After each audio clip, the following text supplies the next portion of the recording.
மிகவும் மிகவும் நன்றி சொல்லுகிறேன். இந்த அருமையான இந்த சபை நாள் தேவன் உங்களுக்காக கட்டி கொடுத்த இந்த அருமையான சபையில என்னையும் தேவன் வந்து இங்க தேவனுடைய வார்த்தையை பகிர்ந்து கொள்ள கிருபை செய்தார். அதற்காக தேவனை ஸ்தோத்திரிக்கிறேன். இன்னும் இந்த சபை பலுகி பெருகி இன்னும் நிறைய ஆத்துமாக்கள் வர சபை அனைவருக்கும் மூத்த தலைவருக்காகவும் மூத்த போதகருக்காகவும் போதகர் அம்மா போதகருக்காகவும் நான் நன்றி வாழ்த்துதல் சொல்லுகிறேன். தேவன் இந்த சபையை மிகவும் நேசிக்கிறார். இது சபையல்ல, இது ஒரு அரண்மனை, தேவனுடைய அரண்மனை. நான் இங்க உட்கார்ந்து இருக்கும் போது தேவனுடைய சிங்காசனத்தை நான் இங்க பார்த்தேன். அப்ப தேவனுடைய சிங்காசனம் இங்க இருந்துச்சுன்னா அந்த வர்ஷிப் டைம்ல தேவனுடைய சிங்காசனத்துல தேவன் வீற்றிருப்பதை தேவன் எனக்கு காண்பித்தார். இது ஒரு அரண்மனை. அப்ப நீங்கெல்லாம் யாரு? ராஜகுமாரத்திகள், ராஜகுமாரர்கள். அப்போ நீங்க எவ்வளவு ஒரு பெரிய ஒரு கனஸ்த ஸ்நானத்துல இருக்கிறீங்க, அப்படிதானே? சரி, நம்ம தலைகளை தாழ்த்தி நாம் ஜெபிப்போம். கிருபையும் மகா இரக்கமுள்ள தேவனே, உம்மை ஸ்தோத்திரிக்கிற ராஜா. இந்த அருமையான இந்த ஓய்வு நாள்ல தேவனே சப்பா, உம்முடைய வார்த்தையை எடுத்து சொல்ல எனக்கு கிருபை செய்தமைக்காய் ஸ்தோத்திரம். அப்பா, இந்த இடத்துல நீங்க வெளிப்படுங்க ராஜா. அடியேனை மறைத்து உம்முடைய வார்த்தை இந்த இடத்துல அநேகருடைய இருதயத்துல அது சென்று ஆண்டவரே அது ஒரு பெரிய விருட்சமாய் மாறி கனி தரும் விருட்சமாக அநேகருக்கு ஆண்டவரே உப்பாய் ஒளியாய் ஆண்டவரே ஒவ்வொரு ஆத்துமாக்களையும் இந்த தினத்துல நீர் ஏவி அருளும்படியாய் ஜெபிக்கிறேன் ராஜா. ஆண்டவரே ஒவ்வொரு இருதயத்தையும் நீர் தொட போகிற அன்பிற்காய் ஸ்தோத்திரம். தேவன் தாமே இந்த இடத்துல அப்பா நீர் அசைவாடி கொண்டு இருக்கிற அன்பிற்காய் ஸ்தோத்திர ராஜா. ஆண்டவரே சப்பா, இந்த தெய்வ வார்த்தையை சொல்லும் போது ஆண்டவரே சப்பா பரலோக ராஜ்யம் மகிமைப்படட்டும் ராஜா. ஏசப்பா நீர் ஆண்டவரே சப்பா ஒவ்வொரு ஆண்டவரே நொறுங்குண்ட இருதயங்களையும் நீர் கட்ட போகிற அன்பிற்காய் ஸ்தோத்திரம். அப்படி நீர் செய்கிறீர், அதற்காய் ஸ்தோத்திரம். ஆண்டவரே எல்லா டிஸ்டர்பன்ஸையும் நஸ்ரேனாகிய இயேசு கிறிஸ்துவின் நாமத்தினால அதமணி ஜெபிக்கிற ராஜா. அப்பா, எல்லா செவிகளும் திறக்கப்படட்டும் இயேசு கிறிஸ்துவின் நாமத்தினால. எல்லா இருதயத்தின் கதவுகளும் திறக்கப்படட்டும் இயேசு கிறிஸ்துவின் நாமத்தினால. வார்த்தை, உம்முடைய வார்த்தை ஆண்டவரே ஒவ்வொரு இருதயத்திலையும் விதைக்கப்படட்டும் ராஜா. ஆண்டவரே நீர் அப்படி செய்ய போகிறீர், அதற்காய் ஸ்தோத்திரம். இயேசு கிறிஸ்துவின் நாமத்தினால கேட்கிற நல்ல பிதாவே, ஆமென். சரி, நாம இந்த நாள்லயும் ஆவிக்குரிய வாழ்க்கையில நாம் அதிகமாய் பலப்பட வேண்டும். போன மாதத்திலயும் நான் அதை தான் சொன்னேன். ஆவியில நம்ம பலப்பட்டாதான் பிசாசுடைய கிரியைகளுக்கு நாம் தப்பவும் முடியும், மற்றவர்களையும் நாம் தப்புவிக்க ஊக்குவிக்க முடியும். அப்ப நம்மளுடைய ஆவிக்குரிய சுவர்களை நாம் மீண்டும் கட்ட வேண்டும். நான் இன்று எடுத்துக்கொண்ட தலைப்பு ஆவிக்குரிய சுவர்களை நாம் மீண்டும் கட்ட வேண்டும். இப்போ ஒரு சுவர் நம்ம எடுத்துக்கொண்டோம்னா, ஒரு காம்பவுண்ட் வால் அப்படின்னு நம்ம எடுத்துக்கிட்டோம்னா அது எதற்காக நாம் கட்டுகிறோம்? நம்ம வீட்டை சுற்றிலும் பாதுகாப்பு. அடுத்தது எந்த ஒரு தொந்தரவும் இல்லாம இருக்கிறதுக்காக, இன்செக்ட் பாம்பெல்லாம் வராம இருக்கிறதுக்காக. வேறு ப்ரொடெக்ஷன். இது என்னுடைய எல்லை அடையாளம், இது என்னுடையது, ஒரு அடையாளம். வேறு வேறு நபர்கள் உள்ளே வரக்கூடாது. அடுத்தது ஒரு மரியாதை. சுவர் இருந்தால் ஒரு மரியாதை, ஒரு அமைதல், நிம்மதி எல்லாம் நமக்கு இருக்கும். ஆனா நெகேமியாவோட புஸ்தகத்துல நெகேமியா 1:1-4 வாசிப்போம். 1-3 யாராவது ஒருவர் வாசிக்கலாம். நெகேமியாவின் புஸ்தகம், பேஜ் நம்பர் 603, 603. பழைய ஏற்பாடு, எஸ்ராக்கு அப்புறம் வரும். நெகேமியா 1, நெகேமியா 1:1-3.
ஒரு வீட்டிற்கே நம்ம வந்து ஒரு சுவர் எழுப்புகிறோம். அப்போ ஒரு தேசத்துக்கு சுவர் கண்டிப்பா வேணும். அப்ப எருசலேம்ல என்ன இருந்துச்சு? சுவர் இருந்துச்சு. இப்ப நம்ம இந்திய தேசத்தையே நம்ம எடுத்துக்கிட்டோம்னா எல்லையில எவ்வளவு பாதுகாப்பு இருக்கு. அப்படி இல்லைன்னா யார் வேணாலும் நம்ம தேசத்தை வந்து சேதப்படுத்த முடியும். நம்மளால அந்த மாதிரியா இப்படி இருக்க முடியுமா? நம்மளால சந்தோஷமா ஒரு ஒரு இடத்துக்கு போயிட்டு வர முடியுமா? ஒடுங்கி நம்ம என்ன செய்வோம்? நம்ம வீட்டுக்குள்ளேயே அடைப்பட்டு கிடப்போம். நம்மளுக்கு சுவர் நம்மளுடைய பாதுகாப்பு பலமா இருக்கிறதுனாலதான் நம்ம சந்தோஷமா பயம் இல்லாம நம்ம வெளியில நடமாடி கொண்டு இருக்கிறோம். அப்போ ஒரு தேசத்துக்கு சுவர் மிக மிக முக்கியம். அதே போல ஆவிக்குரிய வாழ்க்கைக்கு எது முக்கியம்? ஆவிக்குரிய சுவர் மிக மிக முக்கியம். ஆவிக்குரிய சுவர் எதுக்கு? எதுல இருந்து நம்மளை பாதுகாக்கணும்? ஆவிக்குரிய சுவர் பிசாசு கிட்ட இருந்து நம்மளை ப்ரொடெக்ட் பண்றதுக்கு தான் ஆவிக்குரிய சுவர் மிக மிக முக்கியம். இப்போ சுவர் இல்லைன்னா என்ன ஆகும்? நகரமே அவமானப்படும். அதே தான் நம்ம நெகேமியா புஸ்தகத்துல நம்ம வாசிக்கிறோம். அந்த நகரம் எப்படி இருக்கிறது? அந்த நகரம் அந்த தேசத்திலே மகா தீங்கையும் நிந்தையையும் அனுபவிக்கிறார்கள். மிக மகா தீங்கு. எருசலேமின் அலங்கம் இடிப்பட்டதும் அதன் வாசல்கள் அக்கினியினால் சுட்டரிக்கப்பட்டதுமாய் கிடக்கிறது என்றார்கள். அப்போ நெகேமியா அதை கேட்டுட்டு என்ன பண்ணாரு? அழுதாரு. நெகேமியா என்ன பண்ணாரு? அழுதாரு. நெகேமியா ஃபர்ஸ்ட் நெகேமியா என்ன பண்ணாரு? அழுது கொஞ்ச நேரம் ஆண்டவருடைய பாதத்துல அமர்ந்திருந்தார். அப்ப முதலாவது ஆவிக்குரிய பலவீனம் நம்மளுடைய சரீரத்துல நம்ம காணும்போது நம்ம என்ன செய்ய வேண்டும்? தேவனுடைய பாதத்துல நம்மளுடைய பாவங்களை அறிக்கையிட்டு நம்ம தேவனுடைய சமூகத்துல அழுது மன்றாட வேண்டும். அப்ப நீங்க உங்களுடைய ஆவிக்குரிய வாழ்க்கை மட்டுமல்ல, நம்மளுடைய சபையை குறித்தும் நான் சொல்றேன். இப்ப சபையில எல்லாரும் ஆவியில பலனா இருந்தாதான் இந்த சபையை யாருமே என்ன செய்ய முடியாது? யாரும் எதிர்த்து வர முடியாது. பிசாசு எதிர்த்து வர முடியாது. இங்கிருந்து ஒரு ஆத்மா வெளியில போக முடியாது. அது சபை போதகருடைய வேலை மட்டும் இல்ல, நம்மளுடைய வேலையும் தான். இந்த சபை நாள் அன்று நான் சொல்றேன், இன்னையில இருந்து அதை ஃபாலோ பண்ணுங்க. உங்க சபைக்காக ஊக்கமாக ஜெபியுங்கள். உங்க சபையின் எல்லைகளை பலப்படுத்துங்கள். ஆவிக்குரிய யுத்தம் நம்மளுடையது. அப்ப நம்மளும் இதுல என்ன செய்யணும்? பார்ட்டிசிபேட் பண்ணணும். நான் செய்ய மாட்டேன், அது போதகரோட வேலை, நான் சும்மா தான் இருப்பேன் அப்படின்னு நம்ம என்ன செய்யக்கூடாது? பின்வாங்கி போக கூடாது. நம்மளும் என்ன செய்யணும்? அதுல பார்ட்டிசிபேட் பண்ணணும். நம்மளும் அதுல இன்வால்வ் ஆகணும். ஒவ்வொரு நாளும் நம்ம சபைக்காக நாம் அழுது மன்றாட வேண்டும். ஏன்? எதுக்காக நம்ம இந்த சபைக்காக மன்றாட வேண்டும்? இந்த சபையில இருந்து நீங்க அநேக நற்கிரியைகள், அற்புதங்கள், அடையாளங்களை பெற்றுக்கொண்டீர்கள். கரெக்டுங்களா? இங்க வந்த பிறகு உங்களுடைய வாழ்க்கை மாறி இருக்கிறது. நம்மளுடைய வாழ்க்கை மாறுவதற்கு சபை ஒரு கருவியாக இருந்தது. அப்ப நம்ம அந்த சபைக்காக நம்ம என்ன செய்ய வேண்டும்? அழுது ஜெபிக்க வேண்டும். நம்ம பிள்ளைகளுக்காக நம்ம அதிக பாரத்தோட நம்ம ஜெபிக்கிறோம். ஆனா நம்ம சபைக்காக என்ன செய்யறோம்? சும்மா ஒரு லைன், ஆண்டவரே இந்த சபை போதகர்களுக்காக ஸ்தோத்திரம், அதோட நம்ம நிறுத்திடுறோம். ஆனா நம்ம என்ன செய்ய வேண்டும்? பாரத்தோட. நெகேமியா எப்படி இருந்தாரு? ரொம்ப பாரத். அந்த செய்தியை கேட்டோன்னு அவருக்கு எப்படி இருந்துச்சு? அவர் உடஞ்சு போயிட்டாரு. மனதளவுல அவர் உடஞ்சிட்டாரு. ஏன்? மற்றவங்களை குறிச்சு அவரு நல்ல சந்தோஷமா ராஜா அரண்மனையில அவரு ஒரு பானபாத்திரக்காரரா சந்தோஷமா இருக்காரு. ராஜா அவரை நல்ல நிலைமையில வச்சிருக்காரு. அவர் அப்படியே சந்தோஷமா இருந்துட்டு போயிட வேண்டியதானே? அவருடைய ஆசீர்வாதத்தை மட்டும் அவர் என்ன செய்யல? பார்க்கல. மற்ற அவருடைய சகோதரர்கள் யூதர்கள், மற்ற யூதர்கள் சிதைந்து கொண்டிருக்கிறதை அவர் கண்டு அவருடைய கண்கள் எப்படி கலங்கி விட்டது. சரிங்களா? அப்போ நம்ம என்ன செய்ய வேண்டும்? நம்ம அதிகமாக திறப்பின் வாசல்ல இருந்து உபவாசித்து நம்மளுடைய சபைக்காக அதிக பாரத்தோட நாம் ஜெபிக்க வேண்டும். அதுதான் தேவன் தரும் பாரம். தேவன் நம்மளுக்கு ஒரு பாரத்தை தருவார். என்ன பாரம்? மற்றவர்களுக்காய் ஜெபிக்கின்ற பாரம். மற்றவர்களுக்காக, உங்க சபை மக்களுக்காக நீங்க ஜெபிங்க. ஒரு அரை மணி நேரம் ஜெபிக்கலாம். ஒரு நோட்டு போட்டு அவங்க பேரெல்லாம் எழுதி ஒவ்வொருவருக்காக நீங்க ஜெபிங்க. உங்க ஜெபம் கண்டிப்பாக கேட்கப்படும். அப்ப மற்ற ஆவிக்குரிய சகோதர சகோதரிகளும் என்ன செய்வாங்க? இன்னும் ஆவியில பலப்பட்டு இந்த சபை வளர நீங்களும் ஒரு காரணமாக இருக்க முடியும். அப்ப நம்ம பாரம், ஆவிக்குரிய பாரம், சபைக்கான பாரம் நம்மளிடத்துல காணப்பட வேண்டும். நம்ம இவ்வளோ நாள் நம்ம சபைக்காக நம்ம ஜெபிக்காவிட்டாலும் இன்றைய தினத்துல இருந்து நமக்கு சபைக்குரிய ஒரு பாரம், ஆவிக்குரிய சகோதர சகோதரிகளுக்காக நம்ம ஜெபிக்க வேண்டும் என்ற பாரம் நம்மளோட இருதயத்துல இருக்க வேண்டும். ஏசப்பாக்கு உங்களை பற்றி எல்லாமே தெரியும் இல்லையா? ஏசப்பா எனக்கு இது தாங்க, அது தாங்க, இதை பண்ணுங்க, அதை பண்ணுங்க, எனக்கு ரொம்ப கால் வலிக்குது, எனக்கு ஒரு சுகத்தை தாங்க அப்படின்னு நம்ம பெரிய லிஸ்ட்டை ஏசப்பா கிட்ட வைக்கிறோம். ஆனா ஏசப்பாக்கு தெரியாதா? இதெல்லாம் ஏற்கனவே தெரியும். ஆனா ஏசப்பா கேளுங்கள் கொடுக்கப்படும் அப்படின்னு சொல்லியிருக்காங்க. ஆனா அந்த ஜபங்கள் எல்லாம் கடைசியில வச்சுட்டு, நமக்காக நம்ம குடும்பத்திற்காக உள்ள காரியங்கள் கடைசியாக வச்சுட்டு, ஃபர்ஸ்ட் நம்ம யாருக்காக ஜெபிக்கணும்னா சபை போதகருக்காக நான் ஜெபிக்க வேண்டும். உங்களுக்கு ஒரு நல்ல மேய்ப்பர்களை ஆண்டவர் ஏற்படுத்தி கொடுத்திருக்கிறார். இந்த மேய்ப்பர்களுக்கு நீங்க என்ன, ஒரு ஆடுகளா இருக்கிறீர்கள். அப்ப அந்த மேய்ப்பருக்காகவும் அந்த மேய்ச்சலான இந்த இடத்திற்காகவும் நீங்க என்ன செய்ய வேண்டும்? அதிக பாரத்தோட ஜெபிக்க வேண்டும். அப்ப நமக்கு ஆவிக்குரிய பாரம் மிக மிக மிக முக்கியம்.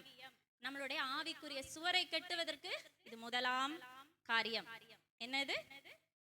ஆவிக்குரிய பாரம். அடுத்ததாவது எடுத்துக்கொள்ளுங்கள், நெகேமியா 1:6.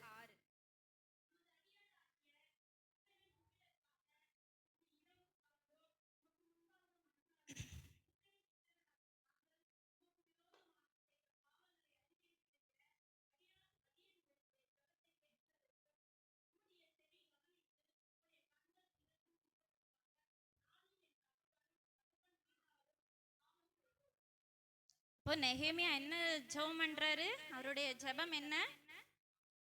பாவத்தை மன்னிக்க தேவனிடத்தில் அவர் போராடுகிறார். சரிங்களா?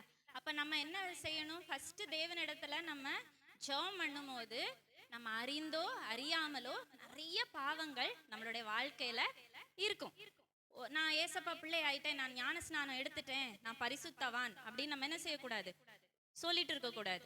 ஒவ்வொரு நாளும் நம்ம தெரிந்தோ தெரியாமலோ யார் மனசையாவது நம்ம புண்படுத்தி இருக்கலாம், யாரையாவது நம்ம கஷ்டப்படுத்தி இருக்கலாம், நமக்கு தெரியாது. ஆனா நம்ம ஏதோ ஒரு காரியம் செய்திருக்கலாம். அப்ப நீங்க என்ன செய்யணும்? ஒவ்வொரு நாளும் பாவத்தை நாம் தேவனிடத்துல அறிக்கையிட்டு அதை விட்டு விட வேண்டும். அப்ப அறிஞ்சோ அறியாமலோ செய்த பாவங்களுக்காக நாம் அதிக பாரத்தோடு ஜெபிக்க வேண்டும். அப்ப நெகேமியா என்ன பண்றாரு? அவருடைய தகப்பன் வீட்டார் செய்த பாவத்திற்காகவும் மன்னிப்பு கேட்கிறாரு. அப்ப நம்மளும் நம்மளுடைய குடும்பத்தின் மக்கள் செய்த பாவங்கள் எல்லாவற்றையும் நம்ம ஆண்டவரிடத்துல சமூகத்துல நாம் ஊற்றிவிட்டு அதற்காக நாம் ஜெபிக்க வேண்டும். தேவன் ஒரு பரிசுத்த தேவன். அப்ப பரிசுத்தத்துலதான் நம்ம தேவனை தரிசிக்க முடியும். அப்ப நம்ம என்ன செய்ய வேண்டும்? பாவத்தை அறிக்கையிட்டு அதை விட்டுவிட வேண்டும். மறைக்கப்பட்ட பாவங்கள் நிறைய இருக்கும். மன்னிக்காத பாவம், மன்னிக்காத மனம் அப்படின்னா நம்ம எல்லாருக்கிட்டையும் சந்தோஷமா தான் பேசுவோம். ஆனா நமக்குள்ள என்ன இருக்கும்? அந்த கசப்பு. அந்த கசப்பு இருந்துச்சுன்னா நம்மளோட வாழ்க்கையில என்ன இருக்காது? ஒரு growthமே இருக்காது நம்மளுடைய வாழ்க்கையில. அந்த கசப்பு நம்மளோட இருதயத்துல இருந்துச்சுன்னா பரலோக ராஜ்யத்தையும் நம்ம என்ன செய்ய முடியாது? சுதந்திரிக்க முடியாது. என்னதான் நம்ம நன்மைகள் செய்தாலும், மற்றவர்களுக்கு நம்ம நல்ல ஈவுகளை செய்தாலும், அந்த ஒரு சின்ன கசப்பு நம்மளுடைய இருதயத்தை சிதைக்க கூடாது. நம்மளுடைய இருதயத்துல ஏதாவது ஒரு சின்ன கசப்பு இருந்தாலும் அதை நம்ம என்ன செய்யணும்? தேவனிடத்துல உதவி கேட்டு அதை மன்னிக்க வேண்டும். மற்றவர்களை நாம் நேசிக்க வேண்டும். நேசிக்கிறதுனா என்னது? வெளியே நேசிக்கிறது வேற, உள்ள இருந்து நேசிக்கிறது வேற. அப்ப அவர்களுக்காக நம்ம ஜெபிக்கணும். அவங்க செய்யறது தெரியாம செய்யறாங்க. அப்ப ஏசப்பா சிலுவையில இருக்கும் போது என்ன சொன்னாங்க? பிதாவே, இவங்க செய்யறது என்னன்னே தெரியாம செஞ்சுட்டு இருக்காங்க, இவர்களை மன்னியும் சொன்னார். அப்ப அவ்வளோ பரிசுத்த தேவன், இந்த பூலோகத்தையே உண்டாக்கின தேவன், ராஜாதி ராஜாவாகிய தேவன், அவரை அந்த நிலைமையில மனிதர்கள் தள்ளின போதிலும் அந்த மரத்துல தொங்கி கொண்டிருக்கிற அந்த வேளையில தேவன் என்ன செய்தார்? நம்மை மன்னித்தார். அப்படிப்பட்ட இருதயம் நம்மளுக்கும் இருந்தாதான் அவருடைய புத்திரர்கள் என்று நாம் சொல்லிக்கொள்ள முடியும். அவருடைய புத்திரர்கள் என்று சொல்லுவதற்கு நம்ம தகுதிகளாக இருக்க முடியும். ரொம்ப கடினமான காரியம் தான். நம்மளுடைய ஃபேமிலி சிச்சுவேஷன்ஸ், நிறைய பேர் நம்மளோட நண்பர்கள், ரொம்ப நெருங்கின நண்பர்களே நம்மளுக்கு துரோகம் செஞ்சா நம்மளால அதை அக்செப்ட் பண்ணிக்கவே ரொம்ப முடியாது. கஷ்டமான ஒன்று தான். ஆனால் தேவனுடைய உதவினால நம்ம மன்னிக்க முடியும். அப்ப நீங்க கேளுங்க, ஏசப்பா எனக்குள்ள இருக்கிற அந்த கசப்பை நீங்க மாற்றுங்க ஏசப்பா, அழுது செபிங்க. அப்ப தேவன் உங்களுக்கு அதுக்கு உதவி செய்ய அவர் வல்லவராய் இருக்கிறார். என்னால மன்னிக்க முடியல ஏசப்பா, நான் நல்ல முயற்சி பண்றேன் ஏசப்பா, ஆனா என்னால அவங்கள மன்னிக்கவே முடியல. திரும்ப திரும்ப திரும்ப அவங்க என் இருதயத்தை காயப்படுத்திட்டே இருக்காங்க. நான் மன்னிச்சிட்டேன், ஆனா திரும்பவும் அவங்க என்ன செய்யறாங்க, அவங்க மனம் மாறுற மாதிரி இல்ல, அவங்க திரும்ப திரும்ப என்ன காயப்படுத்திட்டே இருக்காங்க. அப்படின்னாலும் நம்ம என்ன செய்ய வேண்டும், அவர்களை மன்னிச்சுக்கிட்டே இருக்கணும். அது மட்டுமல்லாம அவர்களுக்காய் ஜெபம் செய்ய வேண்டும். ஜெபிச்சா அவங்கள ஆண்டவர் சந்திப்பாரா மாட்டாரா? சந்திப்பார். அந்த ஆத்மாவும் ஆதாயப்படும்ல. நீங்க மன்னிச்சீங்கன்னா அந்த ஆத்மாவும் ஆதாயப்படும். இல்லைன்னா ஒரு குற்றம், ஒரு விரோதம் அவர்களுடைய இருதயத்திலயும் இருக்கும். அப்ப நீங்க அவங்களுக்காக மன்னிக்கும் போது அவர்களுடைய இருதயமும் எப்படி மாறிவிடும், தேவனுக்கு ஏதுவாக மாறிவிடும். அப்ப நம்ம என்ன செய்ய வேண்டும், நம்மை விரோதிக்கிறவர்களுக்காகவும் நாம் ஜெபிக்கும் போது நம்மளுடைய ஆவிக்குரிய சுவர் பலமாக கட்டப்படும். அப்ப இன்றைய தினத்துல நம்ம யாரையாவது நம்ம மன்னிக்காம இன்னும் ஒரு அந்த கசப்பு தன்மை நம்மளோட இருதயத்துல இருந்துச்சுன்னா தேவனுடைய உதவினால நம்ம என்ன செய்யலாம், அதை விட்டுவிட நாம் முயற்சிக்க வேண்டும். அப்போ 1 யோவான் 1:9 யாராவது ஒருத்தர் வாசிங்க.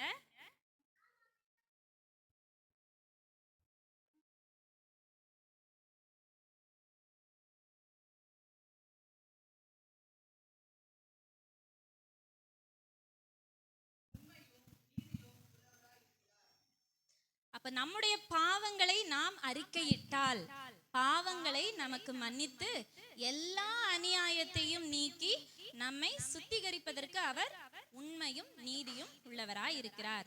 அப்ப நம்ம என்ன செய்யணும், பாவங்களை அறிக்கையிடணும். நான் செஞ்ச பாவம் தான் ஏசப்பாக்கு தெரியுமே, ஏசப்பா நான் செஞ்ச பாவத்தெல்லாம் மன்னிங்க அப்படின்னு நம்ம என்ன செய்யணும், ஒரு லிஸ்டா போட்டு மன்னிங்க மன்னிங்கன்னு நம்ம சொல்லணும். அப்பதான் ஆண்டவர் அதை மன்னிக்க வல்லவராய் இருக்கிறார். அடுத்ததாவது நம்மளுடைய ஆவிக்குரிய சுவரை கட்டுவதற்கு மிக மிக மிக முக்கியம் என்னது, ஜெபம். நெகேமியா என்ன பண்ணாரு, உபவாசித்து ஜெபம் பண்ணார். எருசலேமின் சுவரை கட்டுவதற்கு நெகேமியா என்ன பண்ணாரு, ஜெபம் பண்ணாரு. நெகேமியாவின் புஸ்தகம் 2:4-8 யாராவது ஒருத்தர் வாசிக்கலாம். நெகேமியாவின் புஸ்தகம் 2ஆம் அதிகாரம் 4-8.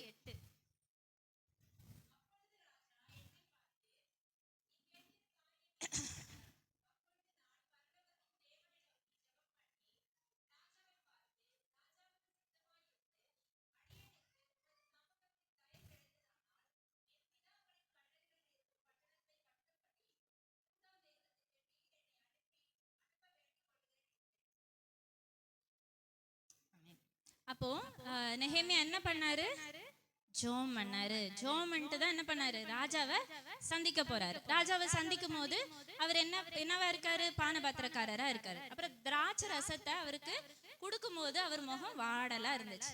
அப்ப ராஜா கேட்கிறாரு, நீ எப்பவுமே முகம் வாடலா இருக்க மாட்டே, உன் உடம்பும் நல்லா தான் இருக்கு, உன் இருதயத்துலதான் ஏதோ ஒரு கஷ்டம் இருக்கு, அது என்ன அப்படின்னு கேட்பாரு. அப்ப உடனே அவர் என்ன சொல்றாரு, எடுத்த உடனே எல்லாத்தையும் அவர் சொல்லல, அவரு ஜெபம் பண்றாரு. அந்த இடத்துலயே நின்று என்ன செய்யறாரு, ஜெபம் பண்றாரு. ஜெபம் பண்ணிட்டு எல்லா காரியங்களும் அவர் விளக்குன உடனே அவருக்கு என்ன நடக்குது, ராஜா என்ன கொடுக்கறாரு, அனுமதி மட்டும் இல்லாம அந்த சுவரை கட்டுவதற்கான பொருட்களையும் கொடுக்கிறாரு. அது மட்டும் இல்லாம என்ன கொடுக்கிறாரு, பாதுகாவலை தருகிறார். அந்த ராஜா கிட்ட இருந்தே எல்லாவற்றையும் தேவன் என்ன செய்யறாரு, கொடுக்கிறாரு. அப்போ நம்ம என்ன செய்யணும், ஒரு தேவை இருக்கு ஆனா நம்ம கையில காசு இல்ல, ஒரு பெரிய தேவை இருக்கு ஆனா நம்ம கையில காசு இல்ல, ஆள் பலம் இல்ல, ஒண்ணுமே இல்ல.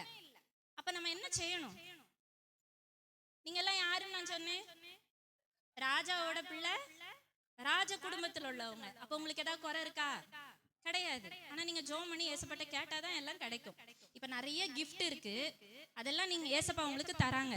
ஏசப்பா வராங்க, இப்போ உங்களுக்கு நிறைய கிஃப்ட் தராங்க. எடுத்து ஒரு ஓரமா வச்சிடுறீங்க. அதை எடுத்து நீங்க என்ன பண்ணல, பிரிச்சு பார்க்கல, சும்மா எடுத்து ஓரமா வச்சுட்டு அப்புறம் பார்த்துக்கலாம் அப்படின்னு சொல்லிட்டு போயிட்டீங்கன்னா அதனால ஏதாவது பிரயோஜனம் இருக்கா? அதை எடுத்து திறந்து பார்த்தாதான் அதுல இருக்கிற பொருள் உங்களுக்கு கிடைக்கும். அப்ப நீங்க என்ன செய்ய வேண்டும்? ஜெபித்து அந்த காரியங்களை சுதந்திரிக்க வேண்டும். அப்ப நெகேமியா என்ன பண்ணாரு? அவருக்கு வேற எந்த ஒரு உதவியும் இல்ல, ஆண்டவர் மட்டும்தான் உதவியா இருந்தார். அதனால அவர் என்ன பண்ணாரு? ஜெபம் பண்ணி ராஜாவை சந்தித்து இந்த காரியங்கள் எல்லாம் முன்ன வைக்கும் போது ராஜாவும் அதுக்கு சரின்னு எல்லாத்துக்குமே ஓகே சொல்லிட்டார். அப்போ பொருள் கொடுத்தார், பாதுகாவலை கொடுத்தார், அவர் போறதுக்கும் பெர்மிஷனை கொடுத்தார். அப்ப நம்மளும் நமக்கு ஏதாவது ஒரு பெரிய தேவை இருக்கும் போது நம்ம என்ன செய்யணும்? உபவாசித்து ஜெபிக்க வேண்டும். தேவன் தருவாரா மாட்டாரா?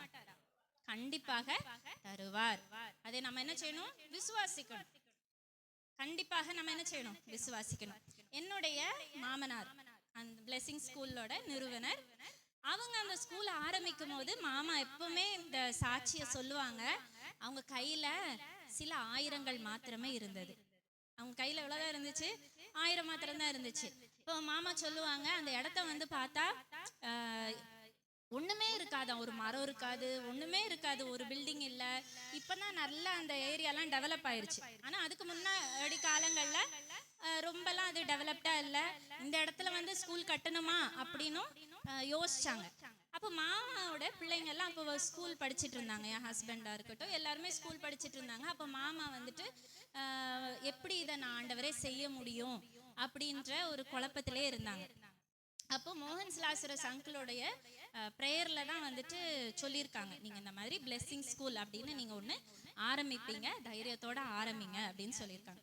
அன்னையில இருந்து என்னுடைய அத்தை, என்னுடைய மாமியார், என்னோட மாமனார் எல்லாம் என்ன செஞ்சாங்க? ஜெபிக்க ஆரம்பிச்சாங்க. இப்போ தேவன் ஒவ்வொரு காரியங்களையும் செய்யும் போது அது மிகவும் அற்புதமாக இருந்துச்சு அப்படின்னு சொல்லுவாங்க.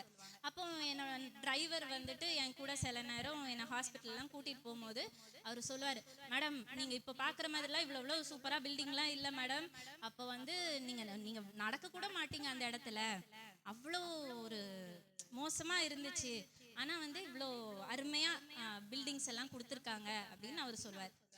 அப்போ இதெல்லாம் எப்படி நடந்துச்சு? தேவனுடைய கிருபை, தேவனுடைய தரிசனம், தேவனுக்காக அர்ப்பணிப்பு, ஜெபம். மேனா என்னது? ஜெபம். ஜெபிச்சா அற்புதம் கண்டிப்பா நடக்கும்.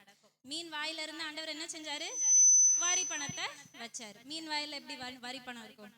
ஆனாலும் அற்புதங்களை செய்கிற தேவனால எல்லாவற்றையும் செய்ய கூடும். நம்ம என்ன செய்யணும்?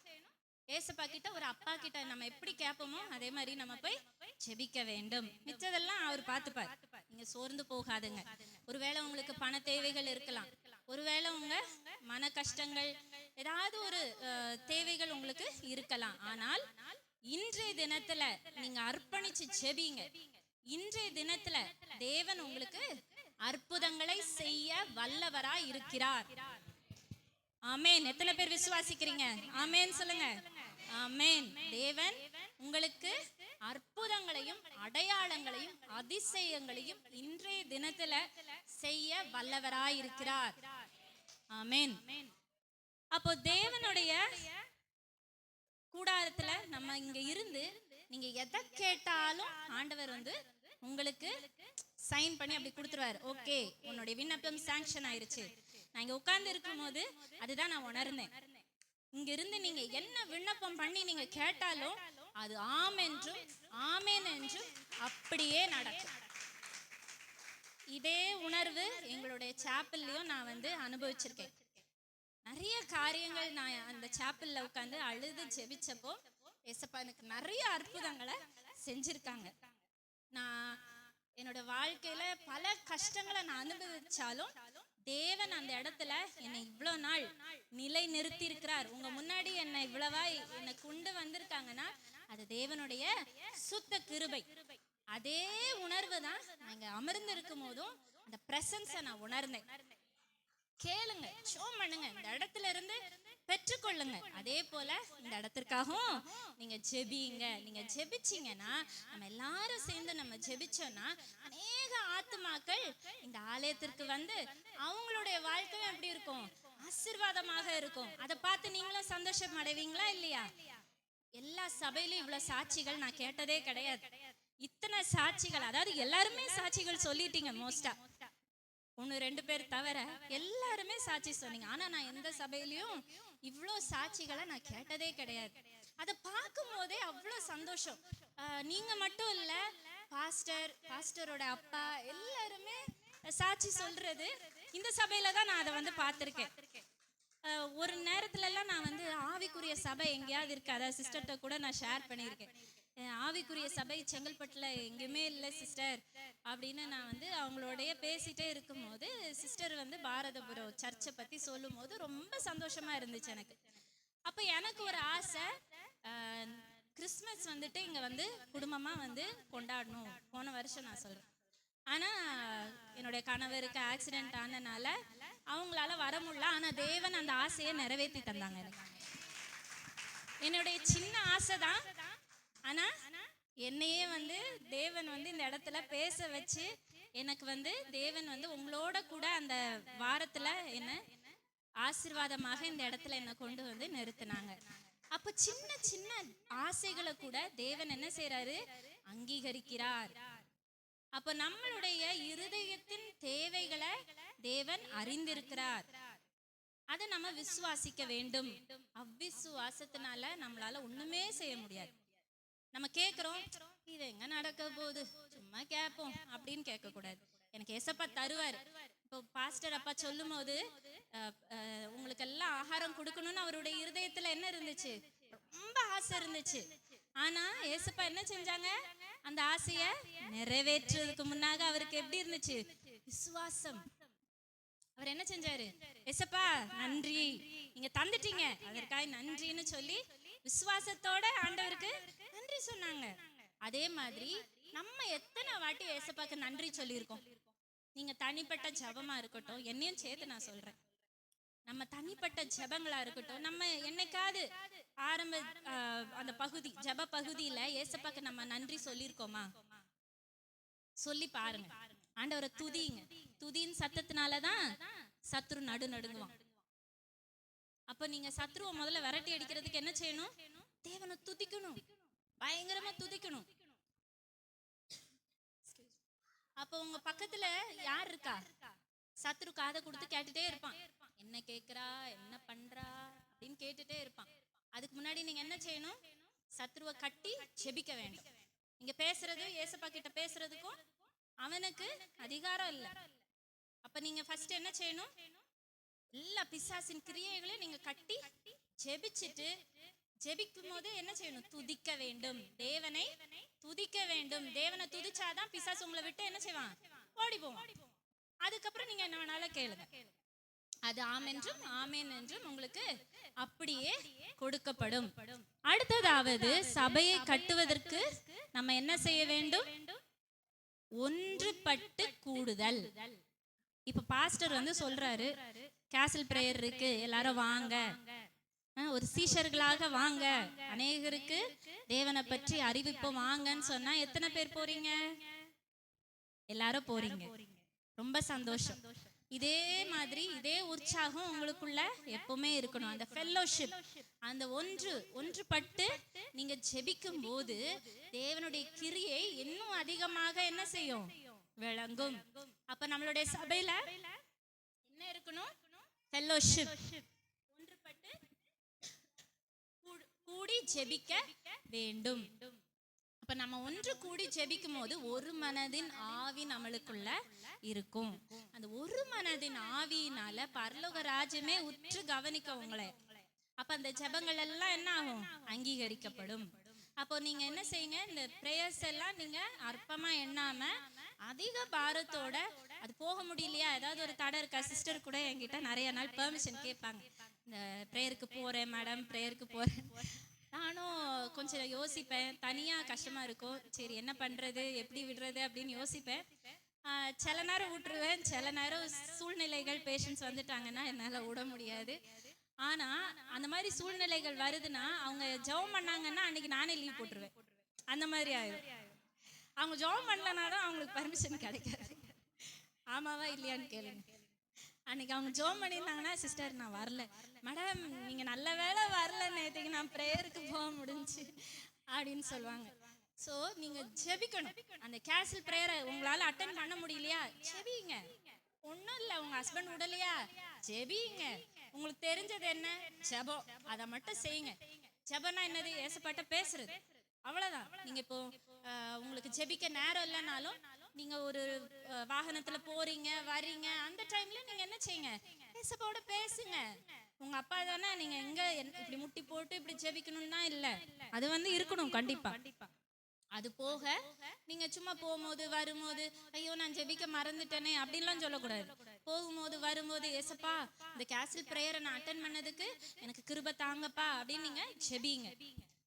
போன வாட்டி நான் வந்திருந்தப்போ கூட இந்த ப்ரேயர் மீட்டிங் யாரோ ஒரு இல்லத்துல நடக்கிறதுக்கு நிறைய தடைகள் இருந்துச்சு. ஆனால் அவங்க ஜெபிச்சனால அந்த தடைகள் எல்லாம் மீறி மேலே நடக்க வேண்டியது வீட்டுக்குள்ள அவங்க அரேஞ்ச் பண்ணி ஆண்டவர் வந்து அருமையா அந்த ப்ரேயர் மீட்டிங்கை நடத்தி தந்தாங்க. அப்ப ஏசப்பாவால எல்லாமே கூடும். உங்களுக்கு அந்த டைம்ல உங்களுக்கு வந்து ஞானத்தை தருவாரு. இந்த மாதிரி செய்யுமா அப்படின்னு ஏசப்பா உங்களுக்கு என்ன செய்வாங்க, சொல்லி கொடுப்பாங்க. அப்ப நீங்க என்ன செய்யணும், ஜெபிக்கணும். ஆண்டவருடைய ஆலோசனையை கேட்டு அதன்படி நடக்க வேண்டும். தாவீது ராஜா எப்படி ராஜாவாக அவ்வளவு நாள் நல்ல ஒரு ராஜாவாக வீட்டு இருந்தார். என்னனாலும் போய் விழுந்துருவார். ஏசப்பா அப்படின்னு போய் ஆலோசனையை கேட்காம எதுவுமே அவர் செய்ய மாட்டார். அதே மாதிரி நம்மளுடைய வாழ்க்கையிலும் ஏதாவது ஒரு பெரிய ஒரு ஆலோசனை வேணும்னா நம்ம யாருடைய மனுஷீக ஆலோசனை, மனுஷர்களோட ஆலோசனையை தயவு செஞ்சு கேட்காதீங்க. அது உங்களை கீழே தான் தள்ளி விடுமே தவிர வேறு திசையில உங்களை வழி நடத்திடுமே தவிர உங்களுடைய ஆவிக்குரிய வாழ்க்கையில அது ஒரு நற்கிரியையும் செய்யாது. அப்ப நீங்க ஏதாவது ஆலோசனை வேணும்னா நீங்க யாருக்கிட்ட கேட்கணும், ஏசப்பாட்ட கேட்கணும். எனக்கும் மனசு கஷ்டமா இருக்கும் போது நான் என்ன பண்ணுவேன்னா ஜெபம் பண்ணுவேன். ஜெபம் பண்ணி ஏசப்பா எனக்கு ஆலோசனை கொடுங்க. அப்போ எனக்கு ரொம்ப நேரமா ஆலோசனை கேட்டுட்டே இருப்பேன். யாருமே எதுவுமே ஆண்டவர் வந்து எனக்கு வெளிப்படுத்தலைன்னா எனக்கு ரொம்ப கஷ்டமாயிரும். அப்ப நான் மனிதர்களை நாடி ஓடி போயிட்டு இருப்பேன். ஆனாலும் என்ன கிடைக்காது, அந்த சமாதானமே இருக்காது. அந்த இருதயத்துல ஒரு ஆலோசனையும் கிடைச்ச பாடு இருக்காது. குழப்பம்தான் ஓடிட்டு இருக்குமே தவிர தேவனுடைய சமூகத்துல நம்ம அமர்ந்திருந்து நம்ம தேவனுடைய ஆலோசனை நாடும் போது தேவன் நமக்கு அதுக்கு ஆலோசனைகளை தர வல்லவராயிருக்கிறார். ஏசப்பா பேசுறது எத்தனை பேர் கேட்டிருக்கீங்க? எல்லாரும் கையெழுத்துக்கணும். ஏன்னா எல்லாரும் வேத புஸ்தகத்தை வச்சிருக்கீங்கல்ல, வேத புஸ்தகம் வாசிக்கிறீங்களா இல்லையா? அப்போ வேத புஸ்தகம் என்னது, தேவனுடைய வார்த்தை. ஏதாவது ஒரு கஷ்டமான நேரத்துல நீங்க தேவனுடைய வார்த்தை எடுத்து பார்க்கும்போது அந்த வார்த்தை உங்களோட பேசும். பாரத்தோட நீங்க எசப்பா என்கிட்ட ஏதாவது பேசுங்க, எனக்கு ஏதாவது ஒரு வழி காட்டுங்க அப்படின்னு நீங்க வேதத்தை திறக்கும் போது அந்த வார்த்தையினால தேவன் உங்களுக்கு ஆலோசனைகளை தருவார். அப்போ தேவ வசனத்தில் வளர வேண்டும். ஆவிக்குரிய சுவரை கட்டுவதற்கு அடுத்ததாக என்னது, தேவனுடைய வசனங்களில் நாம் வளர வேண்டும். ஏதோ சும்மா இன்னைக்கு ஒரு நாள் வாசிக்கணும், இந்த அதிகாரத்தை இன்னைக்கு வாசித்துட்டேன் ஓகே அப்படின்னு நம்ம போகக்கூடாது. இந்த வருடம் ஃபுல்லா நான் வந்து இந்த வேதத்தை வாசிச்சு முடிச்சிருவேன் அந்த மாதிரிலாம் இருக்கக்கூடாது. சரி அது இருக்கட்டும் ஒரு பக்கம். ஆனா ஒரு வசனம் நீங்க வாசித்தாலும் அதை நீங்க என்ன செய்யணும், தியானிக்க வேண்டும். அதான் உங்களுக்கு பிரயோஜனமா இருக்கும். வேகமா வாசித்து முடிக்கிறதுனால நம்மளுக்கு எந்த பிரயோஜனமும் இருக்காது. நீங்க வாசிச்சு முடிங்க, அது நல்ல காரியம்தான். ஆனா அதை தியானிக்க வேண்டும். இந்த நாள்ல நான் ஒரு அதிகாரம் கட்டாயமா என் அம்மா வாசிக்க சொல்றாங்க அதனால நான் வாசிப்பேன் அப்படின்னு நம்ம என்ன செய்யக்கூடாது, உதாசீனப்படுத்தக்கூடாது.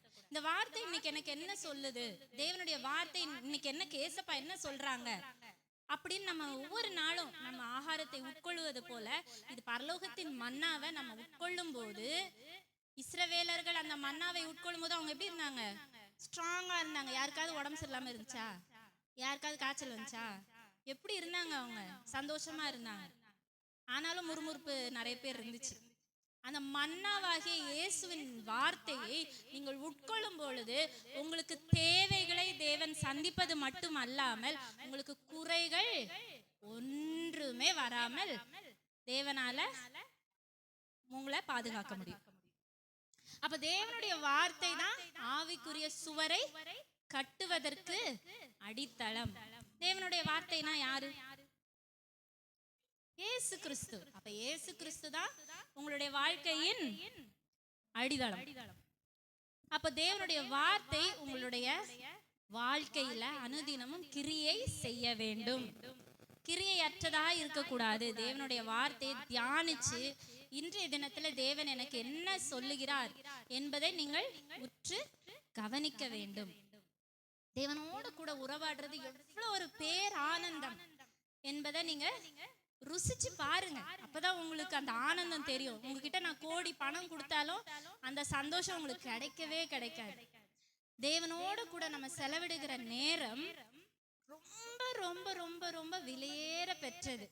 அவர் பேசுறதெல்லாம் கேட்டாலே அப்படியே நம்மளுக்கு என்ன ஆகும்? தல தல தலன்னு கண்ணுல இருந்து தனியா கொட்டும். என்ன பேசப்பா இவ்வளோ நேசிக்கிறாங்களா அப்படின்னு நம்மளுக்கே அந்த உணர்வு வரும்.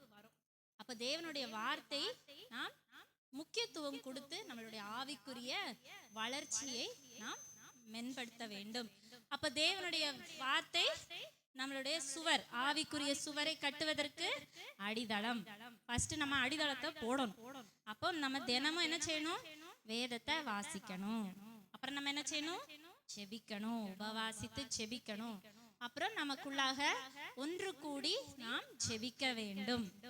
ஒன்று கூடி நான் இவளோட நான் சண்டை, நான் பேச மாட்டேன் அப்படின்னு நீங்க என்ன செய்யக்கூடாது? சபைக்குள்ளேயே ஒருத்தருக்கு ஒருத்தர் முறைச்சிட்டு இருக்க கூடாது. எல்லாரோட இன்வால்வ்மெண்ட்டும் இருக்கணும். சபைனா என்னது? கிறிஸ்துவின் சரீரம். அப்ப நம்ம எல்லாருடைய இன்வால்வ்மெண்ட்டும் என்ன இருக்கணும்? சபைக்கு இருக்கணும். பாஸ்டர் ஒன்று சொல்றாங்க, சிஸ்டர் இந்த காரியத்தை நீங்க செஞ்சிருங்க. இல்ல பாஸ்டர் நான் செய்ய மாட்டேன் பாஸ்டர் அப்படின்னு ஒதுங்கி போகக்கூடாது. இந்த சபை என்னது? உங்களுடைய வீடு. இது ஒரு அரண்மனை. நீங்க ராஜகுமாரத்தி. அப்ப உங்களுக்கும் அந்த பொறுப்பு இருக்கு. அப்ப அந்த பொறுப்பை நம்ம என்ன செய்யக்கூடாது? மறக்க கூடாது. சபையின் தேவைகளை நீங்க தான் சந்திக்கணும். சபைக்கு ஏதாவதுன்னா நீங்க தான் முதல் ஆளா வந்து நிக்கணும். ஏன்னா இது உங்க சபை, இது நம்ம சபை. கரெக்டுங்களா? அப்ப நீங்க என்ன செய்யணும்? முதல் ஆளா நீங்க தான் வந்து நிக்கணும். உங்க சபை போதகருக்கு ஏதாவது தேவை இருக்கா? நான் வரேன் பாஸ்டர், நம்ம ஜெபிப்போம் பாஸ்டர். பண தேவைகளை சந்திக்க முடியாட்டியும் நம்ம ஜெபிப்போம். நம்ம சேர்ந்து ஒரு ஜெபத்தை ஆரம்பிப்போம். விமென்ஸ் ஃபெலோஷிப் ஆரம்பிப்போம். அப்படின்னு நீங்க என்ன செய்யணும்? ஒரு ஃபயர் உங்களுக்குள்ள இருக்கணும். நீங்க அக்கினியா மாறிடணும். அக்கினிகளா மாறுவதற்கு தான் இந்த அக்கினி திருச்சபை உங்களுக்கு தேவன் தந்திருக்கிறார். அப்ப ஒவ்வொருவரும் எப்படி இருக்கணும்? அக்கினியாக இருக்க வேண்டும். அப்ப அக்கினிகளா இருக்க வேண்டும்னா தேவனுடைய வார்த்தை உங்களிடத்துல கிரியை செய்து கொண்டே இருக்க வேண்டும். அப்போ ஆவிக்குரிய வளர்ச்சிக்கு நிறைய காரியங்கள் பெண்கள் இடத்துல நாம் பார்த்திருக்கிறோம். எந்தெந்த பெண்கள் தேவனுடைய ராஜ்யத்தை, தேவனுடைய ஆவிக்குரிய சுவர்களை கட்ட முயற்சி செஞ்சிருக்காங்க? இன்றைக்கு பெண்கள் தினமா இருக்கிறதுனால சுவரை கட்டுவதற்கு பெண்களும் என்ன செஞ்சிருக்காங்க? அநேக காரியங்கள்ல உதவி செஞ்சிருக்காங்க. அப்போ ரூத் எடுத்துக்கிட்டோம்னா, ரூத் என்ன பண்ணிருக்காங்க? அந்த உடைஞ்சு போன குடும்பத்தை கட்டியிருக்காங்க. அவங்க மாமிய வந்துட்டு, இல்ல மாமி நான் வேற யாரையாவது பார்த்து எங்க குலத்திலே நான் வந்து என்ன செஞ்சிடறேன், திருமணம் பண்ணிக்கிறேன், நீங்க உங்க ஊருக்கே போங்க அப்படின்னு சொல்லி அவ என்ன செய்யல, கைவிடல. அவங்க மாமியோட என்ன செஞ்சாங்க? நகோமியோட கூட போனாங்க. அந்த குடும்பத்தை மீண்டுமாக கட்டினாள். அந்த குடும்பத்தை கட்டினாலதான் யார் வந்தா? அந்த வம்சத்துலதான் நம்மளுக்கு இயேசு கிறிஸ்து வந்தார். அடுத்ததாக எஸ்தர். எஸ்தர் என்ன பண்ணாங்க? நெகேமியா மாதிரியே அந்த தேசத்தை காப்பாற்றினாள். அவள் அந்த தேசத்தை மீண்டுமாக கட்டுவதற்கு ஒரு பெரிய ஒரு உதவி செய்தாள் எஸ்தர். அப்ப எஸ்தருடைய ஜெபம், அந்த இடத்துலயும் எஸ்தர் என்ன பண்ணா? அவ போய் என்ன பண்ணல, என்னுடைய ஆளுங்களை நீ எப்படி இப்படி எல்லாம் செய்யலாம் அப்படின்னு போய் என்ன செய்யல, போய் போராடல. அவளோட சரீரத்துல அவ போய் போராடல. அவளுக்கு தெரிஞ்சது என்ன? ஜெபம். நமக்கு தெரிஞ்சது என்ன? ஜெபம். அப்ப எஸ்தர் என்ன பண்ணா? அவ மட்டும் இல்ல, அவளோட தாதிமார்கள், அப்ப மற்ற இஸ்ரவேலர்கள் எல்லாரையும் ஜெபிக்க சொல்லி ஒரு ஃபெல்லோஷிப்பை கொண்டு வந்தா. அப்ப ஒரு மனப்பட்டு ஜெபித்தார்கள். தேவன் அந்த காரியத்தை அப்படியே திருப்பி போட்டார். எவ்வளவு பெரிய ஆபத்து! ஒரு தேசமே அழிய போகுது. ஆனா தேவன் அந்த இடத்துல எஸ்தரை நிறுத்தி அந்த இடத்துல என்ன செஞ்சாரு? இஸ்ரவேலர்களை காப்பாற்றினார்.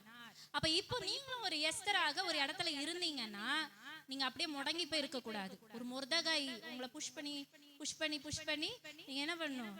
ஜெபிக்கணும். ஜெபிச்சு உங்க ஆவிக்குரிய சுவரை நீங்க என்ன செய்ய வேண்டும்? கட்ட வேண்டும்.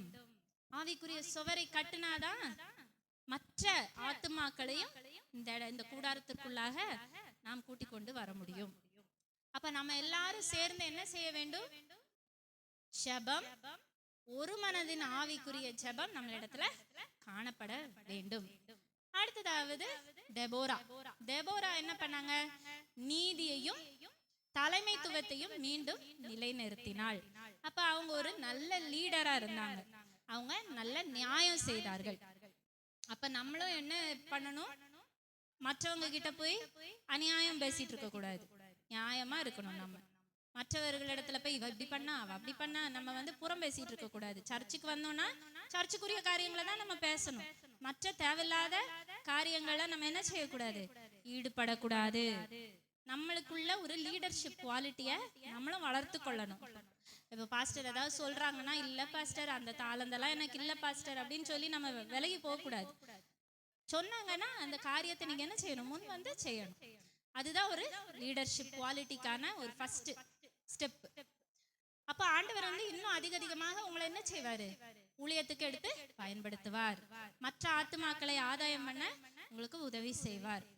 அடுத்ததாவது மரியாள், இயேசுவின் தாயாகிய மரியாள். இவங்க என்ன செஞ்சாங்க? ஆண்டவர் இயேசு கிறிஸ்து நம்மளுடைய இரட்சகர் வருவதற்கு அவங்க ஒரு கருவியாக இருந்தாங்க. அவங்களுடைய தாழ்மை, அவங்க ஏற்றுக்கொண்ட அந்த தாழ்மை, அந்த குணம் நம்மளிடத்திலேயே என்ன இருக்கணும். அப்ப ஆவிக்குரிய சுவரை கட்டுவதற்கு நம்மளிடத்துல என்ன காணப்பட வேண்டும்? தாழ்மை. அது எல்லா மெசேஜ்லயும் நான் சொல்லுவேன், தாழ்மை நம்மளுடைய வாழ்க்கையில என்னைக்குமே இருக்கணும். இவனை விட நான் சிறந்தது, என்னை விட நான் சிறந்தது அப்படி நம்ம என்னைக்குமே சொல்லக்கூடாது. இப்போ நான் மெடிக்கல் காலேஜில் தான் நான் ஒரு லெக்சரராக இருக்கேன். அப்போ நான் என் ஸ்டூடெண்ட்ஸ் கிட்ட என்ன சொல்லுவேன்னா, அவங்க வார்டன்ஸ் கிட்ட ஏற்று பேசக்கூடாது. நான் எம்பிபிஎஸ் ஸ்டூடெண்ட், நான் பெரிய டாக்டர் மாதிரி அவங்க நடந்துப்பாங்க. ஆனால் அந்த மாதிரிலாம் இருக்கக்கூடாது. பெரியவர்களுக்கு நம்ம என்ன செய்யணும்? மதிப்பும் மரியாதையும் நாம் கொடுக்க வேண்டும். நான் அவ்வளோ பணம் கொடுத்து நான் படிக்க வந்திருக்கேன், நான் பெரிய இவன் அப்படின்லாம் நம்ம என்ன செய்யக்கூடாது. நம்மளை பெருசா நம்ம பேசிக்கொள்ள கூடாது.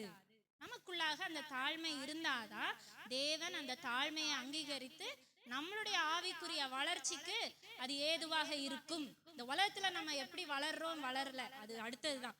ஆவிக்குரிய வாழ்க்கையின் வளர்ச்சி மிக மிக மிக மிக முக்கியம்.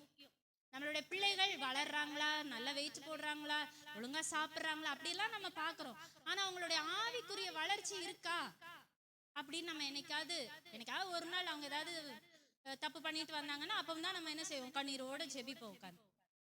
ஆனா அனுதினமும் நம்மளுடைய குடும்பத்தின் பிள்ளைகளுடைய ஆவிக்குரிய வளர்ச்சிக்காகவும் நம்மளுடைய ஆவிக்குரிய வளர்ச்சிக்காகவும் நம்மளுடைய குடும்பத்தை சார்ந்த அனைவரின் ஆவிக்குரிய வளர்ச்சிகளுக்காகவும் நம்ம என்ன செய்ய வேண்டும்? அதிக பாரத்தோட நாம் ஜெபிக்க வேண்டும். அதோடு கூட மட்டுமல்லாமல் நம்ம சபையில் உள்ள அனைத்து ஒரு மெம்பர்ஸ்க்காகவும் நம்ம என்ன செய்யணும்? பாரத்தோட அவங்களுடைய ஆவிக்குரிய வளர்ச்சிக்காகவும் நம்ம தான் பொறுப்பு. ஏசப்பா உங்ககிட்ட கணக்கு கேட்பாரா இல்லையா? நம்மகிட்ட கணக்கு கேட்பாரு. உன் சர்ச்சுக்கு தானே இவங்க வந்தாங்க, நீ என் வார்த்தையை போய் சொல்லல அப்படின்னு கேட்பாங்களா மாட்டாங்களா? கண்டிப்பாக கேட்பாங்க. நான் இங்க ஒரு ஹாஸ்பிட்டல்ல வேலை செஞ்சுட்டு இருக்கப்போ ஒரு பேஷண்ட் வந்தாங்க. அந்த ஏற்கனவே நான் உங்களுக்கு சொல்லியிருக்கேன்னு நினைக்கிறேன். அந்த பேஷண்ட் சின்ன பொண்ணு. அப்போ என் பையன் வயசு அந்த மாதிரி ஒரு 3 வயசு அந்த மாதிரி இருந்துச்சு. அப்ப அந்த பாப்பாக்கு கால் வந்து மூளை வளர்ச்சி கம்மியா இருக்கிறனால கால்ல நடக்க முடியல இந்த பிள்ளையால. பெற்றோர் தான் தூக்கி கொண்டு வரணும், அந்த மாதிரி ஒரு நிலைமை. அப்போ வந்து நான் ரொம்ப பாரத்தோட, எனக்கு ரொம்ப கஷ்டமாயிருச்சு. என்ன ஆண்டவரே, இந்த மாதிரி எல்லாம் நிறைய பேர் நான் பார்த்துருக்கேன், ஆனா அந்த பிள்ளைய குறித்து எனக்கு ஒரு பாரம் வந்துச்சு. எசப்பா இந்த பிள்ளைய சுகப்படுத்துங்க, உங்களால கூட தானே எசப்பா, இந்த பிள்ளைய சுகப்படுத்துங்க. இப்படிப்பட்ட பிள்ளைகள் இனி யாரும் என்ன செய்யக்கூடாது, நல்ல சுகத்தோட தான் பிறக்கணும், இந்த மாதிரி குறைகளோட எந்த குழந்தைகளும் பிறக்கக்கூடாது அப்படின்னு நான் ஓபி பார்த்துட்டு இருக்கும் போதே நான் அந்த பிள்ளைய வந்து பார்த்துட்டு இருக்கேன், ஜோம் பண்றேன் அந்த பிள்ளைக்காக. அப்போ வந்து வீட்டுக்கு போயிட்டேன். அடுத்த நாள் வந்து நைட்டு வந்து ஆண்டவர் வந்து என்கிட்ட பேசுறாரு. அடுத்த நாள் நீ 12 மணிக்குள்ள நீ என்ன செய்யணும், அந்த ஹாஸ்பிட்டல் போய் அந்த பிள்ளையை பார்த்து அவங்க பெற்றோருக்கு என்னை பற்றி நீ சொல்லு, அப்புறம் தேவனுடைய வார்த்தையை பத்தி நீ போய் எடுத்து சொல்லு அப்படின்னு ஆண்டவர் சொல்றாரு. அப்ப நான் எனக்குள்ள ஒரு தயக்கம், அப்ப நான் வந்து ஆவியில ரொம்ப வளர்ச்சியெல்லாம் இல்லை.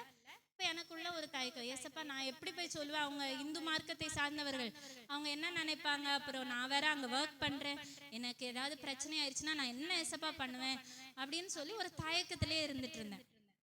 அப்போ ஏசப்பா என்ன சொன்னாங்க, 12 மணிக்குள்ள போய் பார்க்க சொல்லியிருக்காங்க என்ன. அப்போ எனக்கு வந்து டியூட்டி வந்து 2 மணிக்கு மேலே தான் என்னோட டியூட்டி, ஆஃப்டர்நூன் ஷிஃப்ட் தான் என்னோட டியூட்டி. அப்போ நான் ஏசப்பாட்ட வந்துட்டு ஒரு ஹெசிடேஷனோடையே இருந்துச்சு. அப்போது ஏசப்பா வந்து சொன்னாங்க, நீ சொல்லனா எனக்கு வேற யாரும் இல்லைன்னு நினச்சியா, நான் வேற யாராவது விட்டு சொல்கிறேன். ஐயோ என்னடா ஏசப்பா நம்மளை பார்த்து இப்படி சொல்லிட்டாங்களே, இல்லை இல்லை நானே போகிறேன் ஏசப்பா, ஆனால் 1 மணிக்கு போகிறேன் ஏசப்பா, டயர்டாக இருக்குது அப்படின்னு சொல்லிட்டு 1 மணிக்கு வேகமாக போகிறேன் ஹாஸ்பிட்டலுக்கு.